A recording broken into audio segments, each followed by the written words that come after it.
Baik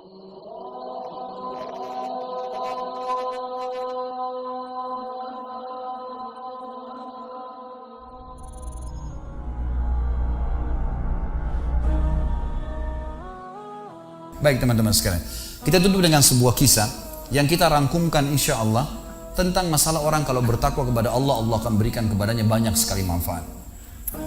Kisah ini teman-teman sekalian, kalau sudah ada yang pernah dengar, anggap insya Allah review ilmu. Kalau ada yang belum dengar, anggap insya Allah tambahan iman, gitu kan. Kisah ini saya berikan nama dengan kisah sebuah terong. Ada seorang anak muda di Damaskus, di ibu kota Syria, di zaman tabi'in dulu. Pernah datang ke sebuah masjid namanya Masjid At-Taubah. Masjid At-Taubah ini zaman tabi'in ada. Ada seorang tabi'in masyhur di situ, tinggal jadi imam juga jadi alim, mengajar tiap hari. Anak muda ini datang lalu berkata, "Wahai imam," imam kalau kita kiai, "Wahai imam, saya datang dari luar Damaskus, ya miskin, tidak punya apa-apa, tapi saya mau belajar agama. Boleh nggak saya numpang tinggal di masjid bersama anda? Saya bantu-bantu lalu saya hidup bersama anda, maksudnya makan minum bersama anda." Kata ya syekh itu, silahkan, nggak masalah. Tapi harus sabar, ya ikutin kehidupan saya, apa yang saya makan kau makan, apa yang saya minum kau minum. Kata anak muda ini, baiklah. Anak muda ini cerita, dia bilang setelah 3 bulan saya tinggal dengan syekh saya. Ternyata syekh saya ini orangnya sangat zuhud, luar biasa. Ada makanan makan, tidak ada makanan puasa.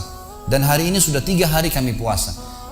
Sahur dengan sebutir kurma segelas air, buka puasa juga begitu. Tapi ini sudah hari ketiga, syekh saya masih kuat, saya sudah tidak kuat lagi, dia bilang. Saking tidak kuatnya saya bungkukkan punggung saya, menekan perut saya supaya lapar saya hilang. Dalam keadaan begitu, syaitan datang menggacaukan pikiran saya sambil berkata, "Wahai anak muda," di benak saya terlintas, "sekarang sudah halal buat kau mencuri makanan. Kalau kau tidak curi makanan, kau mau makan dari mana? Akan mati kelaparan. Minta sama gurumu, gurumu nggak punya. Minta-minta sama orang, gurumu larang minta-minta sama orang. Sekarang kau curi makanan sepotong roti, yang penting tidak mati kelaparan." Dia bilang dalam kondisi saya berkecamuk pikiran syaitan begitu, saya berpikir mencuri makanan di rumah di sebelah masjid. Zaman dulu teman-teman sekalian, dinding masjid tidak seperti kita sekarang ada tembok. Jadi zaman dulu tuh bisa dari tanah liat, atau kalau mau kuat, batang kurma ditebang atasnya, ditebang akarnya, ditancapin, lalu didempet-dempetin. Jadi dinding yang kuat. Dan rumah orang sama masjid berdempetan dindingnya. Dia naiklah dinding masjid, dari belakang masjid dia naik mau mencuri makanan. Di rumah yang pertama dia mau masuk mencuri di sebelah masjid, itu dia lihat ada 3 perempuan yang tidak tutup auratnya, lagi nunun kulit domba. Dia alihkan pandangannya karena dia tahu yang bukan mahramnya haram untuk melihatnya. Dan itu bukan tujuannya, dia ingin cari makanan. Dia pindah ke rumah kedua. Waktu dia pindah ke rumah kedua, dia lihat dari atas rumah karena pakai pelapa-pelapa kurma, jadi kelihatan nggak ada orang, tapi ada bau masakan. Karena laparnya dia turun ke dalam, dia masuk ke dapur, ditemukan ada panci yang lagi dipakai masak dengan kayu bakar. Di dalamnya ada, waktu dia buka, air yang sedang direbus 2 buah terong yang sudah matang. Karena lapar sekali, diambil sama dia terong 1 lalu digigit. Sementara dia kunyah teman-teman sekalian, dia ceritakan dirinya, waktu saya sebentar kunyah dan sangat lapar, saya sudah buru-buru ingin menelannya, tapi tiba-tiba muncul ketakwaan saya pada Allah, muncul ketakutan saya pada Allah, kepatuhan saya sama Allah. Lalu saya berkata dengan diri saya, subhanallah, syaitan berhasil membuat saya melakukan 3 dosa sekaligus. Yang pertama, masuk rumah orang tanpa izin, dosa.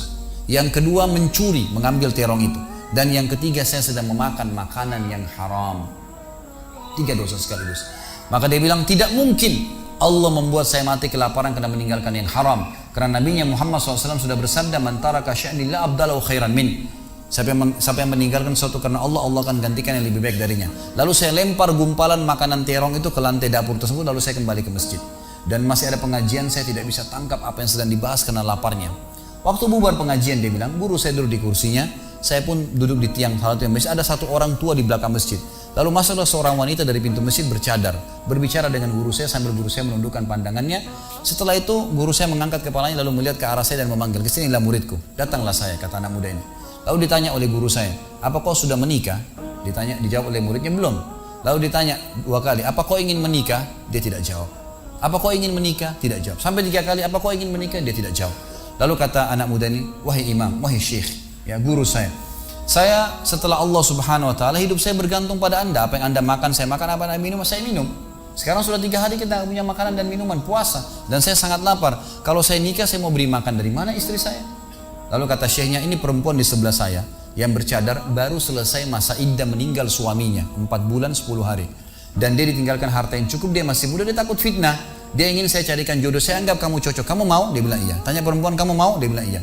Syekhnya keluarin kendi dari kamar, dikasihkan jadi mahar, panggil walinya perempuan, panggil 2 saksi, kalimat akad, selesai. Hitungan menit nih. Lalu kata syekhnya, pulanglah ke rumah istrimu. Saatnya sekarang kamu pulang, udah. Nanti kalau mau sholat, mau ibadah, silakan datang ke masjid. Sudah nggak perlu lagi numpang di masjid gitu. Pulanglah dia sama istrinya. Dia ceritain, dia maksud saya jalan sama istri saya masih malu-malu, baru nikah. Dan ini kan memang hitungan menit nih. Ya, dia baru tadi kelaparan, tiba-tiba sekarang sudah nikah gitu. Dia bilang saya jalan, keluar dari masjid, lewat di rumah pertama yang dia tadi manjat mau mencuri, dia lewatin sama istrinya. Begitu masuk, tiba di depan pintu rumah kedua yang dia manjat, gitu kan, istrinya berhenti, buka pintu rumah lalu berkata, masuklah suamiku, ini rumah kita. Rumah yang tadi dia mencuri nih. Maka dia pun bilang, saya masuk ke ruang tamu, saya melihat di atas, ini benar rumah tadi yang saya masuk mencuri. Istrinya bilang, wahai suamiku, tadi saya dengar Anda sudah 3 hari nggak makan, mau makan? Dia bilang, iya. Istrinya masuk ke dapur, ditemukan apa? Panci terbuka, terong yang sudah digigit. Ini kisah nyata nih. Tiba-tiba perempuan ini bilang, siapa yang makan terong saya? Spontan gitu, teriak gitu kan. Pada saat dia teriak, maka si laki-laki ini mengucapkan kalimat begini. Ini dari saksi bahasan kita. Dia mengatakan, kesinilah istriku. Demi Allah begini ceritanya. Kronologisnya saya manjat, saya turun, saya lapar, saya makan. Dan demi Allah sebelum saya telan, karena saya takut sama Allah, saya lempar ke dapur, ke lantai dapurmu dan belum kering tuh. Gitu kan? Maka perempuan ini mengucapkan kalimat, saya berharap semua muslimah di belakang sana juga punya iman seperti ini. Kata para ulama, ucapan wanita ini perlu diukir dengan ukiran emas, karena menandakan iman yang luar biasa. Kata dia, wahai suamiku, engkau meninggalkan segumpal makanan haram. Allah jadikan makanan itu, pancinya, rumahnya, pemilik rumahnya jadi milikmu sekarang. Allah bukan hanya hilangkan laparnya, makanannya dikasih, pancinya, rumahnya, pemilik rumahnya sekarang jadi milik dia. Orang yang bertakwa kepada Allah diberikan jalan keluar, teman-teman sekalian. Jadi bertakwalah sama Allah, hanya patuh dan tunduk kepadanya. Semua yang baik di mata Allah, semua yang buruk juga di mata Allah SWT. Dan jangan pedulikan urusan dunia ini, jalankan sesuai dengan apa yang Allah SWT inginkan. Allahu a'lam.